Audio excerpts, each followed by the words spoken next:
9 now. The Radio Wammo Breakfast. Time for some minimalist home cooking with Jules Clancy from thestonesoup.com. Hello and good morning, Jules. Morning, Glenn. And today we're making a pizza. See. We need to stop cooking with our hands. That's right, I need to be a little bit more expressive. We're making pizza at home, but without a wood-fired oven. I know that everyone wants a wood-fired oven. One day I will have a wood-fired oven, though. Yes. Although, I have looked at the prices of those things. Man, just even if you build them yourself, they're really expensive. I don't know if you've investigated. Yeah. Actually, a friend of mine here in Cooma, he built his own. He's very, very handy, but even so, like, he's spent quite a bit of money on it. But it's amazing. Like, they've got this whole little outdoor area where you go and, like, they build the fire, and it's really good fun. But and the pizza's amazing, but it's kind of like, you don't need to go to those extremes to get good pizza. Yeah. I went on a slight homemade pizza binge last year, and I was kind of mostly happy with the results, but I'd be interested to find out what kind of tips you have to make pizza, and cheap pizza at that. Oh, I might be able to learn from you, Glenn, as well. Well, I'll let you know if I've got anything to add. Okay. So what do we need first of all? Well, for me, like, with pizza, like, not many ingredients, so it's important to use the best quality ingredients you can get. And I think I've experimented with a lot of different types of flour, and I've found that it really does make a difference if you seek out some good kind of unbleached stone ground flour.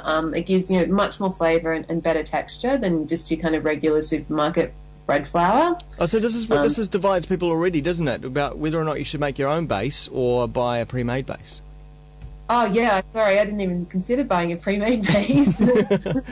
So okay, this will be interesting because I've never made my own base. So okay, the right flour is good.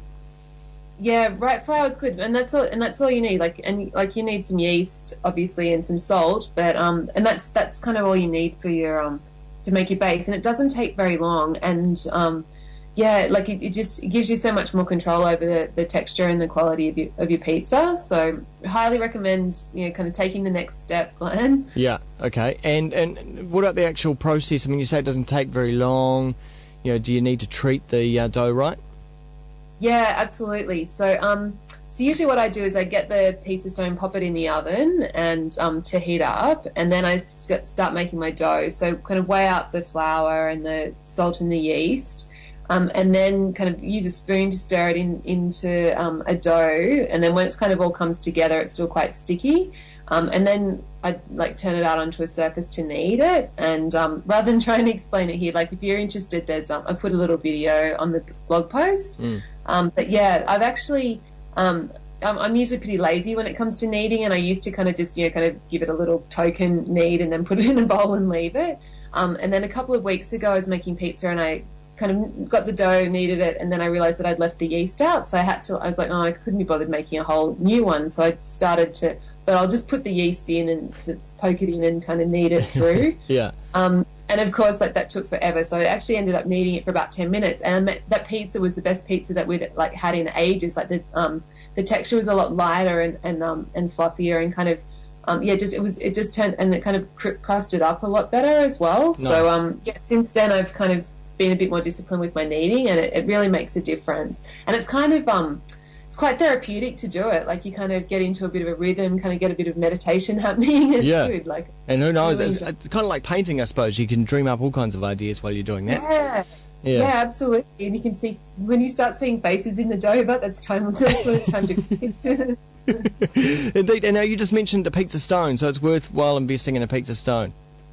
Yeah, I think so. Yeah, I've kind of tried to do it on a tray, and I've also Heston Blumenthal, I watched his show in Search for Perfection when he was making pizza, and he was using like a cast iron frying pan that he would get like as hot as possible and put the pizza on that. But I've actually found that's kind of I feel like that's dangerous, and I've actually got better results with my pizza stone. But the secret is to if you've got an oven that doesn't have like an exposed element on the bottom, like put your pizza stone on the bottom of the oven, and that way it's getting because most electric ovens have an element in the bottom, so it's getting the pizza stone as hot as possible. Yeah. And really, yeah, like for cooking pizza, like in Napoli, like in a wood-fired oven, you're up to like over 500 degrees C, so it's like super hot. And the idea is to like get it in there, get it cooked really quickly, and then everything like kind of pops up and goes really lovely. So in your home oven, like the biggest challenge is getting your oven hot enough. So that's why I kind of start preheating before I even start making my dough these days. And yeah, I'm getting pretty good results. Okay, what about toppings? That's people's favourite part. Is there any rules with toppings? Well, yeah, I mean, when you're making pizza at home, that's the great thing is that you can make your own rules. But yeah, I kind of go with trying to keep it as simple as possible. So yeah, my kind of favourite pizzeria in Sydney, they're actually accredited by there's a organisation from Naples that kind of have these rules, and they come and they'll accredit different pizzerias around the world. And their thing is like the toppings have to be simple, and they also have to be kind of in the style of the Napoli pizza. So there's no tandoori chicken pizza or kind of all that sort of stuff. But if that's what you like, that's kind of the beauty of making it at home, is that you can do that. But I think kind of the less topping you have on, the easier it is for your base to cook. Like, because the more things you pile on top, the kind of thicker your base is, and the more difficult it is to get it to cook all the way through. So keeping it simple is really important from kind of just from that perspective, rather than from being a purist or anything like that. Sure. What's your favourite?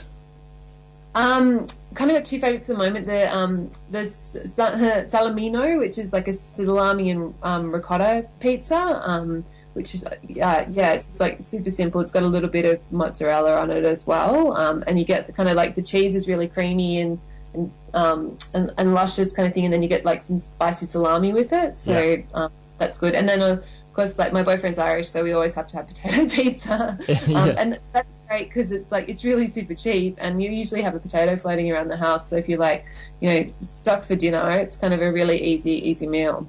Yeah, I'd say my favourite would be just that tomato bottom and just some basil on there. Yeah, okay, yeah, that's another favourite. Yeah.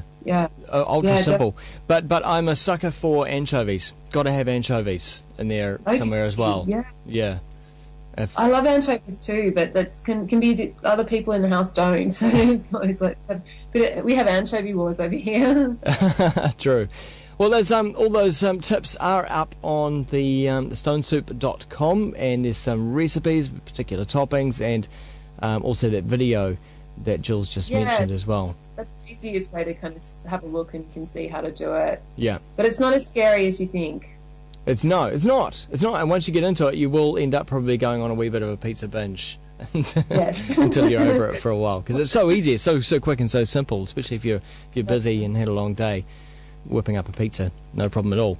All right, thanks, Jules. We'll catch you next time. Yeah, sounds good, Glenn. See ya. And that website once again, thestonesoup.com.